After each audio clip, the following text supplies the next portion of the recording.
Welcome to the hottest movie review on the internet today, the A-List Review. I am your host, the Game Changer, Wes Troop, and it's time to go back to the theater. And everybody's favorite female killer android is back, and as she says, you better hold on to your vagina. My review of the 2025 sci-fi horror action sequel, Megan 2.0, coming up now.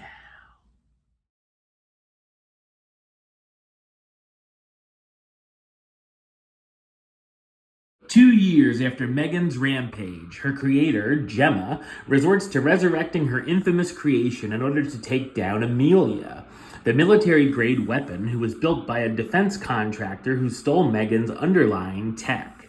So what did I think of Megan 2.0? I thought it's a second-rate and silly sci-fi action sequel. It's directed by Gerard Johnstone, who's also known for directing Housebound, and of course, Megan. I actually really enjoyed the first film and thought it was a pleasant surprise.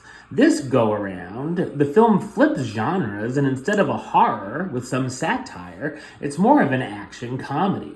In fact, there's nothing scary and barely any horror elements at all.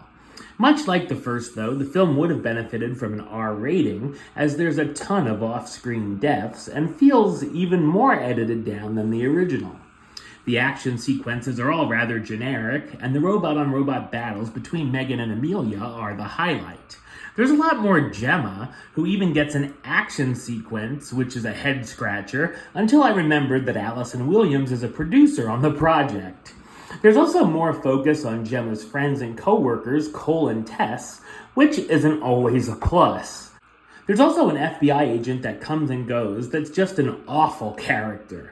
The story takes a lot of ideas from Terminator 2 Judgment Day, with the character of Megan turning from villain to anti-hero and being the only machine who can stop a worse machine. Amelia is a military robot that becomes sentient and goes on the warpath after the people who made her. While Gemma, Katie, and company all thought Megan was dead, she's very much still alive, hiding in cyberspace, knowing and seeing all. Gemma begrudgingly rebuilds her old nemesis into a new body with advanced upgrades to take down Amelia. The humans also must decide if they can trust Megan or not when they need her to pull through. The plot becomes way more convoluted than it needs to be, as it tries to do too much and becomes messy. It's almost like the writers threw darts at a bunch of ideas on index cards on a bulletin board and wrote down what they landed on.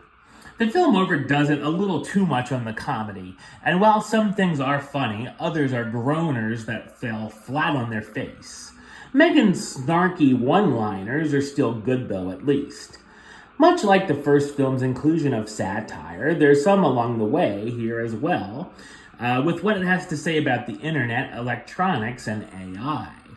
The runtime of almost 2 hours goes on way too long and could have been edited down by a half an hour. The pacing drips like molasses at some points, too.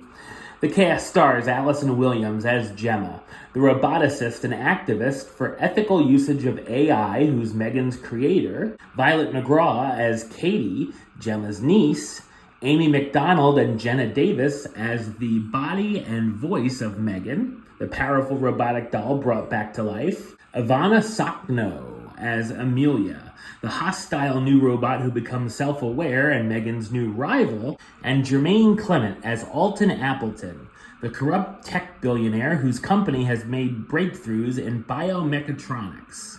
Megan 2.0 has its entertaining moments, but it ultimately feels like it's trying too hard to be over the top and ridiculous.